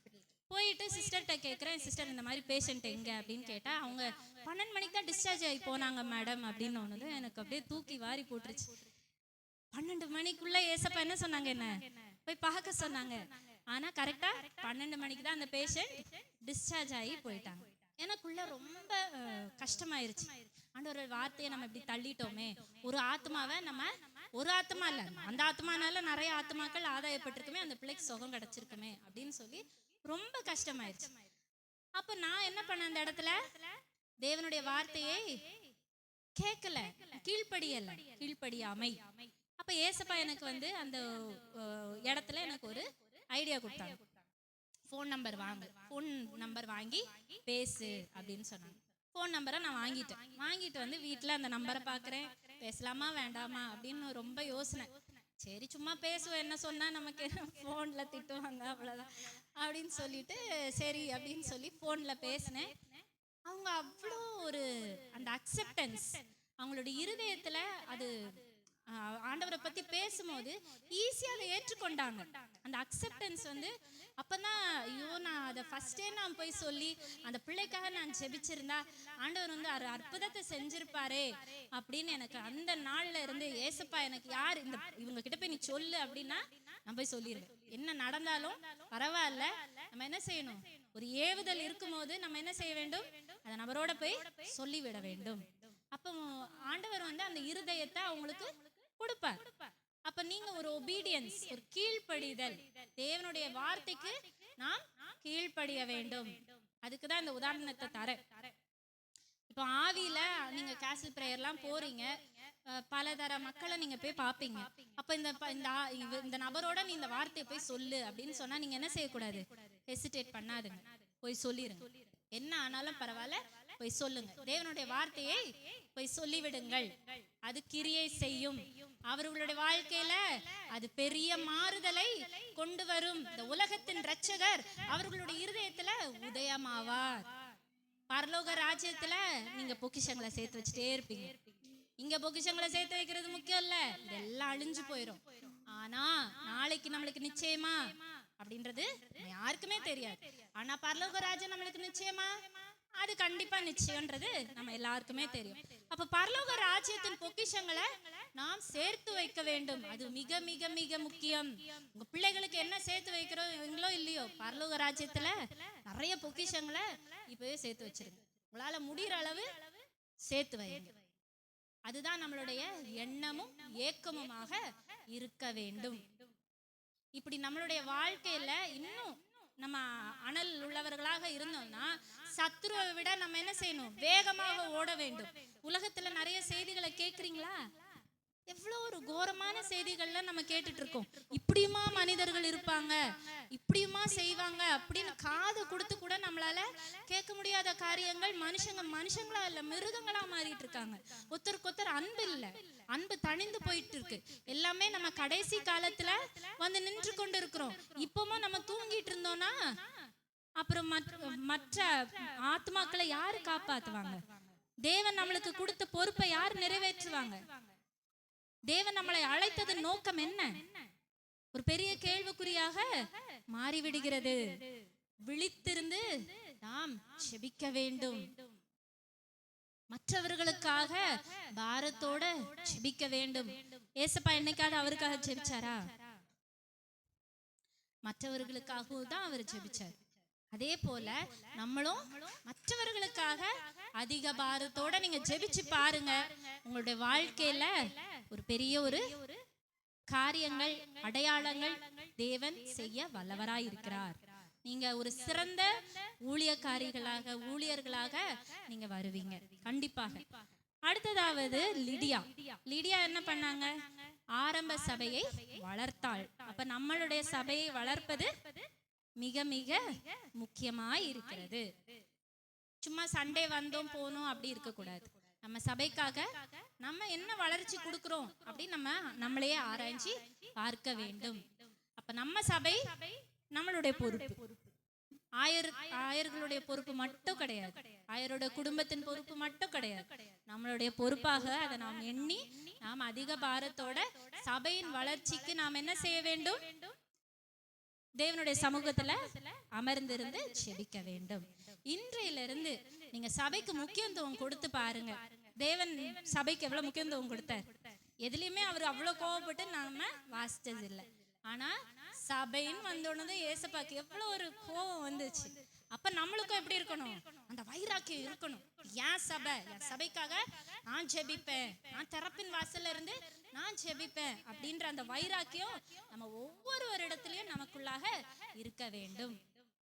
அப்போ நம்ம ஆவிக்குரிய சபை அழகாக கட்டப்பட்டு அழகான ஆத்துமாக்களை நம்ம பாதுகாக்க முடியும். எல்லாரும் கண்களை மூடி ஜெபிப்போம். கிருபை நிறைந்த அன்புள்ள தேவனே, இயேசப்பா, நீர் தந்த இந்த வார்த்தைகளுக்காய் ஸ்தோத்திரம் ராஜா. ஆவிக்குரிய ஆண்டவரே சுவரை நாங்கள் கட்ட ஏசப்பா அப்பா உம்முடைய வார்த்தையினால் ஜெபத்தினால் ஆண்டவரே ஒன்றுபட்டு ஜெபிக்கிறதுனால அந்த ஜெப பாரத்தினால எங்களை நீர் நிரப்ப போகிற அன்பிற்காய் ஸ்தோத்திரம் அப்பா. இந்த நேரத்திலே ஆண்டவரே ரீகாலா திகாரா தியா லாரா ஷீகு ருதாரா பாலா கிரதின மராஷியா ஏசப்பா இந்த இடத்துல உங்களுடைய தெய்வீக பிரசன்னம் இறங்கி வந்தமைக்காய் ஸ்தோத்திரம் ராஜா. ஒவ்வொருவருடைய இருதயத்தையும் ஆண்டவரே ஏசப்பா நீர் உற்று கவனிக்கிறீர், அதுக்காய் ஸ்தோத்திரம் ராஜா. ஆண்டவரே சபைக்காக நாங்கள் ஒரு மனதோட அப்பா நாங்கள் ஜெபிக்கிற ராஜா. அப்பா இந்த சபை ஆண்டவரே இன்னும் அநேகமான ஆத்துமாக்களை ஆண்டவரே நீர் கூட்டிக் கொண்டு வருகிறீர். ஓ லிஹாராதாரா கராதியா அந்த வாசல்கள்ல அநேக ஆத்துமாக்கள் வந்து கொண்டிருப்பதை நான் பார்க்கிறேன். அதற்காய் நன்றி ராஜா. அப்பா எங்களுடைய ஒவ்வொருவருடைய ஜெபம் அப்பா ராதிரிது ராதிகாலா thank you lord அப்பா ஆண்டவரே சப்பா ஆவிக்குரிய சபை ஆவிக்குரிய சபை ஓ ரூதி நிமாலாதியா இங்க இருக்கிற அனைவரும் ஆண்டவரே சப்பா ஆவியில நிரம்பினவர்கள் அதற்காய் ஸ்தோத்திரம் ஸ்தோத்திரம். அண்ணல் உள்ளவர்கள் அதற்காய் ஸ்தோத்திரம். அநேக ஆத்துமாக்களை நீர் ஆதாயம் பண்ணுகிற அன்பிற்காய் ஸ்தோத்திரம். ஓலி தனஹலியா ஓ ரஹலிதியா அப்பா இந்த சபைக்கு ஒரு பிரான்ச் நீங்க கொடுப்பீங்க அதற்காய் ஸ்தோத்திரம். இந்த இடம் பத்தாது, இந்த இடம் பத்தாது, நிரம்பி வழிகிற ஒரு பாத்திரமாய் அப்பா இந்த சபை இருக்க போகிற அன்பிற்காய் ஸ்தோத்திரம். நீ கோடா கோடியாய் பெருகுவாய் என்ற வார்த்தைக்காய் ஸ்தோத்திரம் அப்பா. ஆண்டவரே எஸ்ஸப்பா நீர் ஆண்டவரே ஆத்துமாக்களை ஆதாயம் பண்ணி கொண்டு வாங்க. இந்த அப்பா இந்த இடத்துல உள்ளவங்க மட்டும் இல்ல ராஜா, செங்கல்பட்டுல இருந்து ஆட்களை கொண்டு வாங்க. அநேக தூர இடத்துல இருந்து இங்க காத்திருந்து அப்பா அந்த உம்முடைய வார்த்தை அப்பா அந்த மக்களுக்கு கிடைக்காதா அப்படின்னு ஆண்டவரே இந்த வாசலை தேடி ஓடி வருகிறதை காண்கிறேன். அதற்காய் ஸ்தோத்திரம் ராஜா. அப்பா நீர் ஆண்டவரே ஏற்ற நேரத்துல இதை நீர் அப்பா நடப்பிப்பீர். அதற்காய் ஸ்தோத்திரம் ஸ்தோத்திரம் ஸ்தோத்திரம் ராஜா. இன்றில இருந்தே ஆண்டவரே இசப்பா இந்த காரியங்களை நாங்க கண்ணால காண போறோம் ராஜா. அதற்காய் ஸ்தோத்திரம் ஸ்தோத்திரம் ஸ்தோத்திரம் ஆண்டவரே இசப்பா. கண்டிப்பா நீங்க இந்த சர்ச்சுக்கு ஒரு பிரான்ச் நீங்க தர போறீங்க. அதற்காய் ஸ்தோத்திரம், ஸ்தோத்திரம், ஸ்தோத்திரம். இந்த 4வது ஆண்டு ஆண்டவரே நாங்க கொண்டாட எங்களுக்கு நீர் கிருபை செய்தீரே, அதற்கு ஸ்தோத்திர ராஜா. நாங்கள் எம்மாத்திரம் ராஜா, நாங்கள் எம்மாத்திரம் ராஜா. அநேக நன்மைகள்ல ஆண்டவரே இந்த ஆலயத்திலிருந்து நாங்கள் பெற்றுக்கொண்டோமே, இந்த வார்த்தையை நாங்கள் பெற்றுக்கொண்டோமே, அதற்காய் ஸ்தோத்திர ராஜா. ஆண்டவரே இந்த வார்த்தையெல்லாம் எங்களோட வாழ்வுல கிரியை செய்து அநேக நன்மைகளை நாங்கள் பெற்றுக்கொண்டோமே ராஜா. நன்றி ராஜா. இந்த சபையை இயேசு கிறிஸ்துவின் நாமத்தினால ஆசீர்வதிக்கிறோம். நசரேயனாகிய இயேசு கிறிஸ்துவின் நாமத்தினால இந்த சபையை ஆசீர்வதிக்கிறோம். எல்லா பொல்லாத கிரியைகளில் இருந்தும் இந்த சபையை தப்புவித்தருளும். எல்லா மாயமான கிரியைகளில் இருந்தும் இந்த சபையை தப்புவித்தருளும் ராஜா. எல்லா பொறாமை, வன்கண், எரிச்சலின் கிரியைகளை நசரேயனாகிய இயேசு கிறிஸ்துவின் நாமத்தை கொண்டு அர்த்தம் பண்ணி செபிக்கிற ராஜா. சத்ருவானவன் எதை விழுங்கலான்னு அப்பா வகை தேடி கொண்டிருக்கிற ராஜா, ஆனாலும் அவனை முகத்தை நாங்கள் உடைத்து போடுகிற ராஜா. அப்பா இது உம்முடைய ஸ்தலம் ராஜா, இது உம்முடைய ஸ்தலம். ஓ ரதராதியா, இது அக்னி, இது அக்னி, இது அக்னி, இது அக்னி நிறைந்த ஸ்தலம், இது அக்னி நிறைந்த ஸ்தலம். இது சாதாரண ஸ்தலம் அல்ல, இது அக்னி நிறைந்த ஸ்தலம். இந்த ஆலயம் இது ஒரு அக்னி, இது அக்னியா இருக்கிறது. ஓ ராதா ராபா ரக்கராதியா, அப்பா ரிஷுருதியா ஹலாதியா, இது அக்னி, அக்னி, அக்னி. அதற்காக ஸ்தோத்திரம், ஸ்தோத்திரம், ஸ்தோத்திரம். நன்றி ராஜா. எங்களை நீர் அக்னியாக ஆண்டவரே நீர் இந்த இடத்துல நீர் வைத்திருக்கிறீர், அதற்காக ஸ்தோத்திரம்.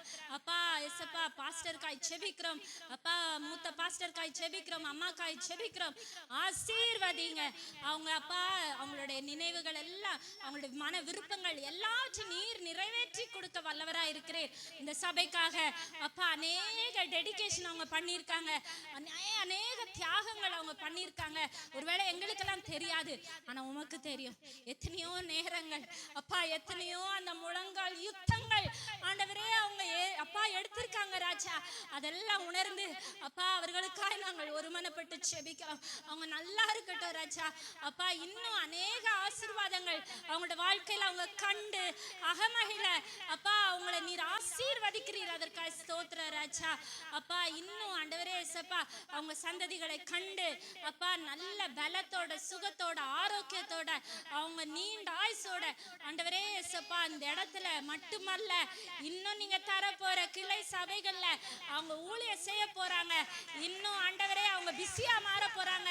அதற்காக ஸ்தோத்திரம். நன்றி, நன்றி, நன்றி அப்பா. பாஸ்டர்காய் ஸ்தோத்திரம், அவங்க துணைவியாருக்காய் ஸ்தோத்திரம் அப்பா. கொடுத்த அருமையான குழந்தைக்காய் ஸ்தோத்திரம் அப்பா. நீர் தந்திருக்கிற அழகான ஆண்டவரே ஏசப்பா திரும்ப ஒரு தந்திருக்கிற வாரிசுக்காய் ஸ்தோத்திர ராஜா. பிள்ளைகளை ஆசீர்வதிங்க, ஆண்டு கொள்ளும், அரவணைத்துக் கொள்ளும், பாதுகாத்தருளும். எல்லா பிசாசின் கிரியைகளுக்கும் அவங்கள விலக்கி காத்தருளுங்க ராஜா ஏசப்பா. எல்லை பிசாசின் கிரியைகள் எதுவும் அவங்கள அண்டாதபடிக்கு நீங்க ப்ரொடெக்ட் பண்ணுங்க ராஜா. அவங்கள காத்து கொள்ளுங்க. இன்னும் ஆண்டவரே ஏசப்பா அவங்க மேய்ச்சல் ஆண்டவரே விரிவாக்கப்படுகிறது, அதற்காக ஸ்தோத்திரம். எல்லைகள் பெரிய இதாக்கப்பட போகிறது, அதற்காக ஸ்தோத்திரம். இந்த இடத்துல ஏதாவது சத்துனுடைய தொந்தரவு இருந்துச்சுன்னா அது இன்றோடு அது நிர்மூலமாகி போகட்டும் இயேசு கிறிஸ்துவின் நாமத்தினால. எந்த ஒரு சத்ருவும் இந்த இடத்திற்கு விரோதமாக போராடாதபடிக்கு நசரேயனாகிய இயேசு கிறிஸ்துவின் நாமத்தினால எல்லா மனுஷிக போராட்டங்களும், மாம்சீக போராட்டங்களையும் நசரேயனாகிய இயேசு கிறிஸ்துவின் நாமத்தினால அதமணி ஜெபிக்கிற ராஜா. இன்னும் அநேக ஆண்டுகள் இந்த இடத்துல நாங்க சந்தோஷமாய் உம்முடைய வார்த்தையை நாங்கள் கேட்கவும், உம்மை போற்றி பாடவும் ஆண்டவரே இந்த ஸ்தலத்தை நீர் வைத்திருக்கிறீர், அதற்காக ஸ்தோத்திரம், ஸ்தோத்திரம், ஸ்தோத்திரம், ஸ்தோத்திரம், ஸ்தோத்திரம் ராஜா. நன்றி, நன்றி, நன்றி ராஜா. அப்பா கோடா கோடி நன்றி ராஜா. ஆண்டவரே ஏசப்பா நீர் எல்லைகளை விரிவாக்குகிற தேவன், எல்லைகளை விரிவாக்குகிறீர். இன்னும் ஆண்டவரே பிரான்ச்சஸ் ஆரம்பிக்க போகிறீர், அதற்காக ஸ்தோத்திரம். பிரான்ச்சஸ், பிரான்ச்சஸ், பிரான்ச்சஸ் ஆண்டவரே நன்றி ராஜா. இது ஒரு கிளை மரம் அல்ல, இது பல கிளைகளை கொண்டுள்ள இது மரம், அதற்காக ஸ்தோத்திரம். அது கனி தருகிற மரமாய் இருக்கிறபடியால் ஓ நன்றி ராஜா. இது ஒரு தரிசனமாக சொல்றேன், இது ஒரு மரம், இந்த மரத்துல நிறைய பிரான்ச்சஸ், அதுல நிறைய கனிகளை நான் காண்கிறேன். அதற்காய் ஸ்தோத்திரம். அந்த கனிகளாய் நாங்கள் இருக்கிறபடியால் ஸ்தோத்திரம் அப்பா. இதெல்லாவற்றையும் ஆண்டுகளும் இங்க வந்திருக்கிற ஒவ்வொருவருடைய இருதயத்தின் ஏக்கங்களையும் விருப்பங்களையும் நீர் நிறைவேற்றி அருளோ ராஜா. இந்த இடத்துல அவங்களும் ஆண்டவரே சப்பா உம்மை நோக்கி ஆண்டவரே நோக்கி பார்க்கும் பொழுது என் தேவன் அப்பா அவர்களை நீர் ஆண்டவரே கேட்டு அவருடைய தேவைகளை நீர் சந்திக்க போகிற அன்பிற்காய் ஸ்தோத்திரம். எல்லாவற்றும் பாதத்துல தாழ்த்தி அர்ப்பணித்து ஜெபிக்கிறோம். நஸ்ரேனாகிய இயேசு கிறிஸ்துவின் நாமத்தினால் கேட்கிறோம் நல்ல பிதாவே, ஆமென்.